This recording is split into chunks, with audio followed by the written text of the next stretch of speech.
Hey everyone.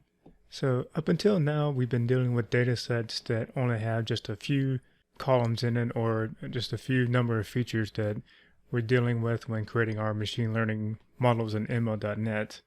But what if your data has hundreds or maybe even thousands of features that you need to incorporate in your ML.NET model? For in this video, I'm going to show how you can handle that. And the data I'm going to use here is in the UCI machine learning repository, and this is gas sensor data here.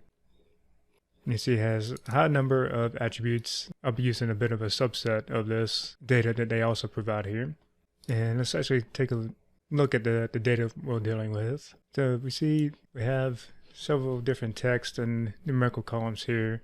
If I scroll over just a little bit, we start with this S1 max column and just keep on scrolling.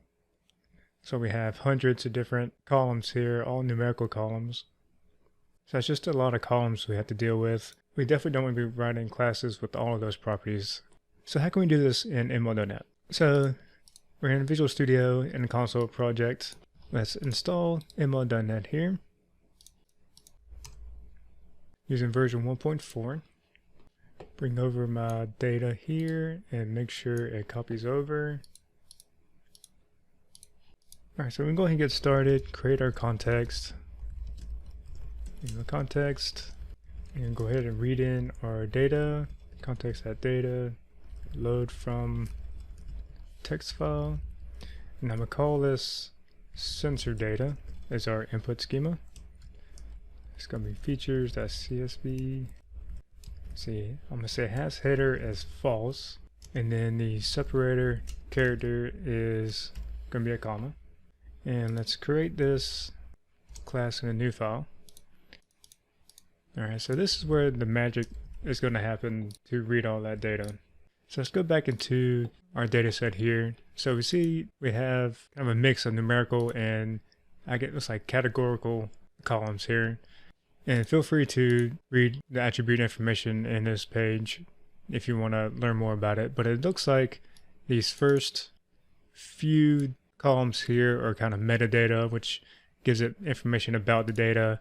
For instance, this call column is the color code that you can use for better plotting. But what we want to predict here is this gas. What kind of gas came from the data from here?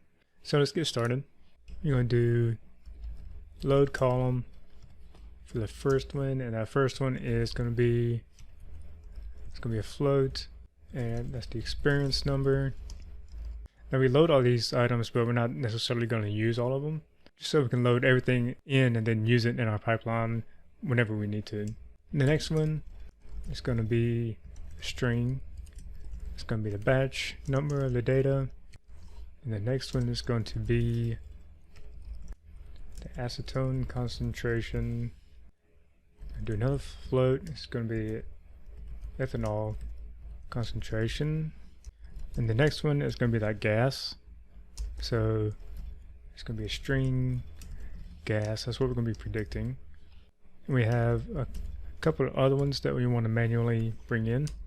The next one is a string. That's the lab, and the next one I'm just going to bring in that color code.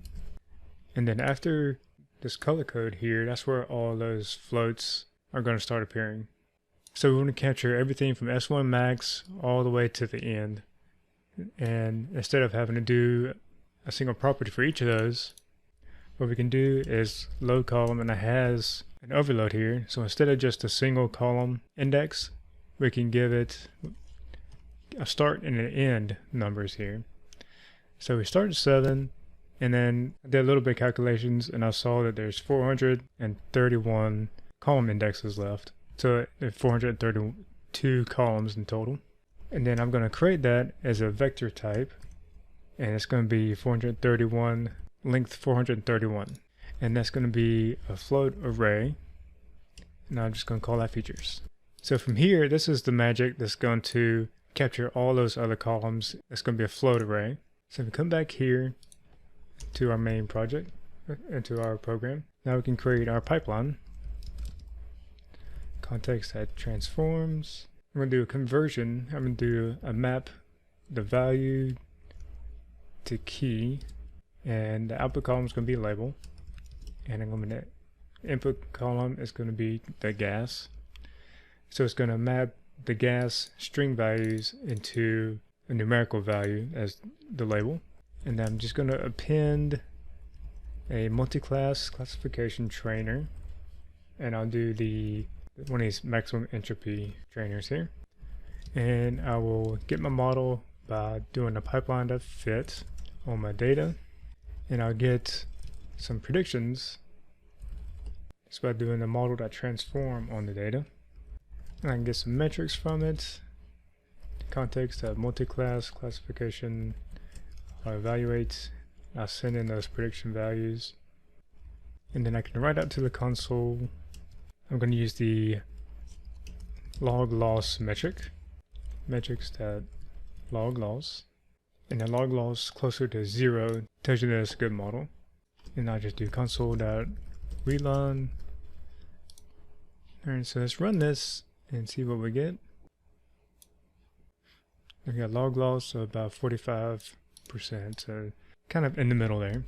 Alright, so hopefully this shows how you can use the load column and vector type attributes to load in a large number of feature columns instead of having to type them all one at a time like above here.